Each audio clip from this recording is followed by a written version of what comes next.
শ্রী শ্রী রামকৃষ্ণ পরমহংসদেব বুড়ো হয়ে বেঁচে থাকতে মোটেই চাইতেন না।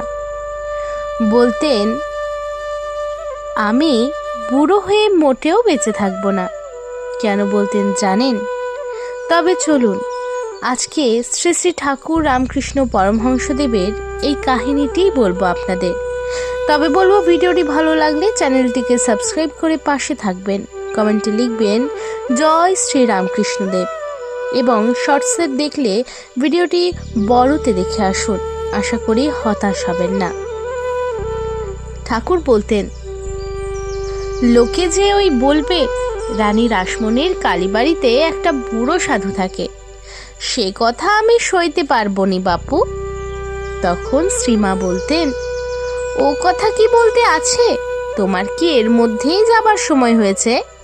আর বুড়ো হয়ে এখানে থাকলেও লোকে বলবে রাসমণির কালীবাড়িতে কেমন একজন পীরবিন সাধু থাকেন।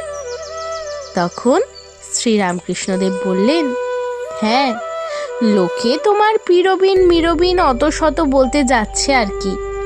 চণ্ডীদাসের গল্প জানো তো? চণ্ডীদাস অনেক দিন বেঁচেছিলেন, বুড়ো হয়েছিলেন। ছেলেবেলায় চণ্ডী বড় বোকামুখ্য ছিল, লেখাপড়া কিছুই করতো না।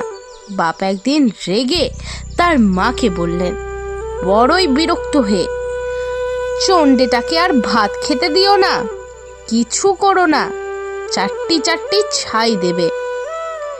একদিন চণ্ডী খেতে বসেছে, পাতের একধারে দুটিখানি ছাই।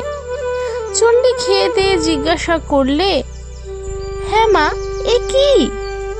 মা বললেন, তোমার বাবা তোমাকে ছাই খেতে দিতে বলেছেন, তুমি কিছু পরো না, তা আমি মা হয়ে শুধু তাই তোমাকে কেমন করে দিই? এই বলে মা ঝরঝর করে কাঁদতে লাগলেন। তারপর একদিন চণ্ডী অভিমানে বাড়ি থেকে বেরিয়ে গেল। মনের দুঃখে মা বাসুলিকে ডাকতে লাগলো। মা দেখা দিলেন, বললেন, তোমার মূর্খতা ঘুচে যাবে, তোমার সুমিষ্ট গান শুনে সকলে চমৎকৃত হবে। ক্রমে ক্রমে সত্যি সত্যি চণ্ডীর ভিতর সঙ্গীতের অধিকার এলো। দেব দুর্লভ কণ্ঠ। অধিকাংশ মেয়েরা যে পুকুরে চান করতে যেত, চণ্ডী আপনার মনে বসে সেখানেই গান গাইত, খুব মিষ্টি। দোষদর্শী লোক বললে চণ্ডীর চরিত্রে দোষ এসেছে। কালে সেই দেশের রাজা জমিদারও চণ্ডীর গান শুনে মুগ্ধ হলেন, তাকে খুব সমাদর করে রাজবাড়িতে নিয়ে গেলেন। চণ্ডীর আর কোনো দুঃখ কষ্ট রইল না, খাবার দাবার কোনো ভাবনাই নেই। অপবাদ খুঁজে গেল, অনেক দিন বাঁচলেন। যখন বুড়ো হয়ে রয়েছেন, পাড়ার যুবতী মেয়েরা সব তার কাছে আসতো। এধারে তার মধুর ভাব, তারা কিন্তু এসে বুড়োকে সহজেই বাপ বলতো। তাতে কিন্তু বুড়ো চণ্ডীদাসের বড়ই দুঃখ হতো, মনোপুত হতো না।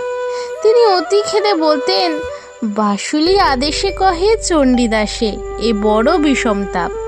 যুবতী আসিয়ে শিয়রে বসিয়ে আমারে কহিবে বাপ, তা আমিও বুড়ো নাম সহ্য করতে পারবো নি বাপু। গল্প শুনে সকলে হেসে গড়াগড়ি খেতে লাগলেন। মা সারদা দেবী হাসতে হাসতে বলতে লাগলেন, ও মা, এ তোমার কি কথা গো? তবে বুঝলেন তো এই কথাটা?